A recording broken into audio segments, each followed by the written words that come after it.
The date is July 14th, 1984. For 12 years, Saturday evenings across the American South, and indeed much of the nation, had a rhythm, a cadence, a hallowed ritual defined by the gladiatorial theater of Georgia Championship Wrestling on Superstation WTBS. It was wrestling in its purest, most visceral form, a blend of athletic prowess, raw emotion, and deeply woven narratives that resonated with the blue-collar spirit of its audience. This was not merely entertainment, it was a cultural institution, a weekly communion for millions who understood the unspoken language of the squared circle. The iconic voice of Gordon Solie, revered as the Dean of Wrestling Announcers, was the oracle of this realm, guiding viewers through every suplex, every dropkick, every hard-fought victory and agonizing defeat. But on this particular Saturday, a chilling silence hung in the air, punctuated only by a disquieting sense of unease. The familiar faces, the beloved heroes, the dastardly villains, and the cherished traditions of GCW were conspicuously absent. Instead, a sleek, almost alien broadcast flickered onto screens, heralded by an unfamiliar logo of the World Wrestling Federation. And then, there he was. A young, impeccably coiffed man in a suit with an unsettlingly confident smile and an almost imperious gaze. This was Vincent Kennedy McMahon, a name that, in the decades to follow, would become synonymous with both unparalleled success and ruthless ambition. He stood in the familiar WTBS studio, yet everything about him felt foreign, a stark contrast to the gritty, authentic wrestling that had defined those airwaves. He promised the bewildered audience a new era, a grander spectacle, a vision of professional wrestling that transcended regional boundaries. What many viewers, particularly those fiercely loyal to the Southern style, failed to grasp in that moment was the seismic shift underway. This was not a mere change in programming. This was an invasion, a hostile takeover, and it would forever be remembered as Black Saturday. To truly comprehend the monumental significance of Black Saturday, one must first understand the landscape of professional wrestling in America leading up to that fateful day. For decades, the sport operated under a well-established, albeit informal system known as the territories. Imagine a feudal kingdom divided into numerous duchies, each ruled by its own promoter. These territories, the American Wrestling Association in the Midwest, Jim Crockett Promotions in the Mid-Atlantic, World-Class Championship Wrestling in Texas, Mid-South Wrestling in Oklahoma, and of course, Georgia Championship Wrestling, were autonomous entities. They had their own distinct rosters of wrestlers, their own unique regional styles, their own local fan bases, and, crucially, their own television deals. Television was the lifeblood of these promotions, providing exposure, building stars, and driving ticket sales for live events. Georgia Championship Wrestling, in particular, held a crown jewel, its Saturday night time slot on WTBS, a fledgling superstation that by 1976 had become the first NWA territory to achieve a national cable television contract. Ted Turner, a visionary media mogul, had transformed his local Atlanta station, WTCG, into a national powerhouse, renaming it Superstation WTBS. As WTBS expanded its reach into millions of homes across the United States, so too did GCW's influence. It wasn't just a regional show anymore, it was the most widely accessible wrestling program in the country, a window into the world of Southern wrestling for audiences from coast to coast. This national exposure made GCW immensely profitable and incredibly powerful within the NWA hierarchy. Its style emphasized athleticism, believable storylines, and a more grounded, realistic presentation, which was deeply ingrained in the cultural fabric of the South. Vince McMahon Jr., however, had a different vision. Having inherited the World Wrestling Federation from his father, Vince Sr., in 1982, he was not content with merely dominating the Northeast. He saw a national, even global empire. His philosophy diverged sharply from the traditional territorial model. McMahon believed in larger-than-life characters, cartoonish gimmicks, and a more theatrical, entertainment-driven approach. He envisioned a world where his federation was the sole, undisputed king, and he systematically set about dismantling the old order. He began by purchasing other major cable television contracts, securing the USA Network time slot previously held by Southwest Championship Wrestling, for his All-American Wrestling program.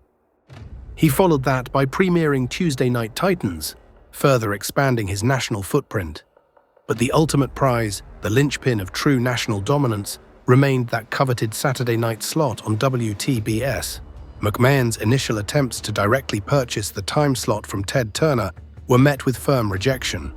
Turner, a staunch advocate for regional programming and a man with a deep-seated respect for the Southern style, had no interest in ceding his valuable wrestling real estate to McMahon's burgeoning, more theatrical empire.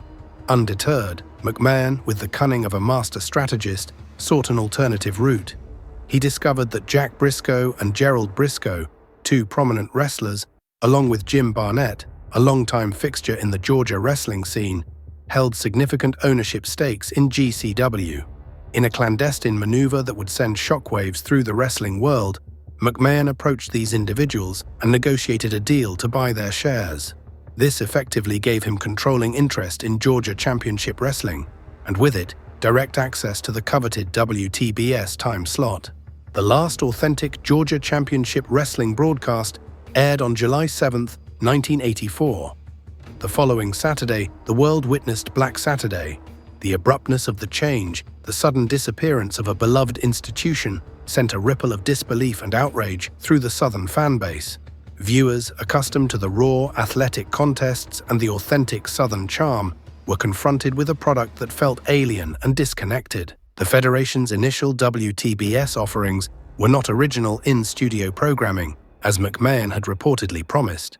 Instead, they were a patchwork of highlights from the USA Network and syndicated shows, interspersed with house show clips from distant arenas like Madison Square Garden. This was a direct betrayal of the expectations of the loyal GCW audience who craved their weekly dose of authentic wrestling from their own region. The ratings plummeted. The WTBS switchboards were deluged with angry calls and letters. Thousands of complaints poured in, many lamenting the absence of Gordon Solie, the familiar voice of their wrestling Saturdays. Ted Turner, a man of astute business acumen and a deep understanding of his audience, was incandescent with rage.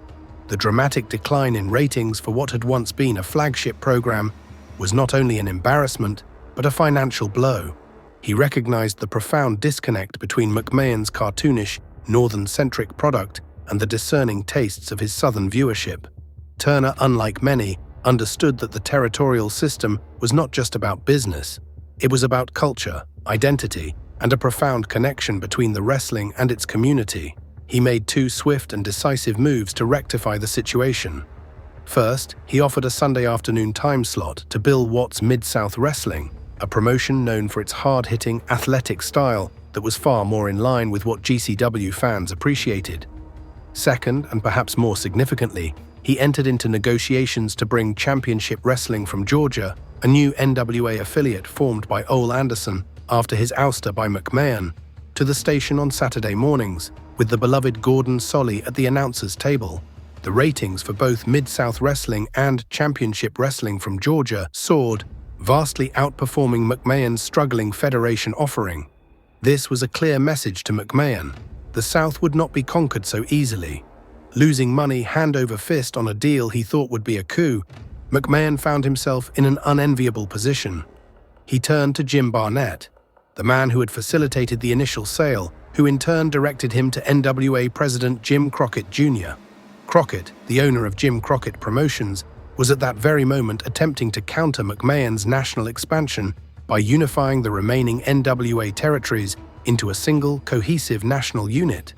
In a surprising turn of events, Crockett, who had just acquired Championship Wrestling from Georgia, bought the World Championship Wrestling program and its time slot from McMahon for a reported $1 million. This marked the swift and ignominious end of the Federation's ill-fated foray into WTBS and, crucially, returned NWA programming to its rightful home. This promotion would later become the behemoth known as World Championship Wrestling, when Turner purchased it from Crockett in 1988, directly setting the stage for the infamous Monday Night Wars of the 1990s. While Black Saturday was a tactical defeat for Vince McMahon in the short term, its long-term implications were profound and ultimately transformative. It solidified a mutual intense animosity between McMahon and Turner that would fuel a decade-long battle for wrestling supremacy. More importantly, it served as a brutal, unmistakable declaration of war against the territorial system. McMahon's audacious move, even if it failed on a specific platform, sent a chilling message to every other promoter in the NWA that nowhere was safe. The era of gentlemen's agreements and mutually respected regional boundaries was over. Vince McMahon was coming for everyone. This singular decisive act became the psychological trigger for the domino effect that ultimately dismantled the traditional territorial system. Promoters across the country, seeing the ease with which McMahon could acquire even the most cherished assets, realized they had two choices: adapt or perish. Some, like AWA and WCCW, managed to secure their own national cable deals. But without the deep pockets or aggressive expansion strategies of McMahon, they were ultimately unable to compete. One by one, these proud, independent promotions faded into obscurity, unable to withstand the relentless pressure of the Federation's nationwide onslaught. By the mid-1990s, the territorial system as it had existed for decades was virtually extinct. Despite the setback on WTBS, McMahon's overall national expansion continued unabated. His USA Network contract and syndicated programming thrived. The debut of primetime wrestling on Monday nights in early 1985 provided another crucial national platform, serving as a direct precursor to the monumental success of Monday Night Raw. The failure of Black Saturday, rather than deterring McMahon, seemed to embolden him, refining his strategy and hardening his resolve. He learned valuable lessons about audience preferences and the importance of delivering a consistent, high-quality product, albeit one tailored to his specific vision. Black Saturday, then, was not just a historical footnote, it was a pivotal moment in the birth of the WWF empire. It was the public declaration of a new world order in professional wrestling, a moment when the sport transitioned from a collection of regional enterprises to a singular, national, and eventually global entertainment phenomenon. While the immediate outcome was a temporary retreat for McMahon, the sheer audacity of the attempt, the willingness to challenge the established order, proved to be a defining characteristic of his rise. It demonstrated his unwavering belief in a unified, centralized wrestling product. This singular specific date, July 14, 1984, fundamentally altered the trajectory of professional wrestling. It marked the moment when a centuries-old tradition of regional strongholds began its irreversible decline, making way for a new era of national monolithic promotion. It was a day when the spirit of wrestling in its purest form clashed with the burgeoning juggernaut of sports entertainment.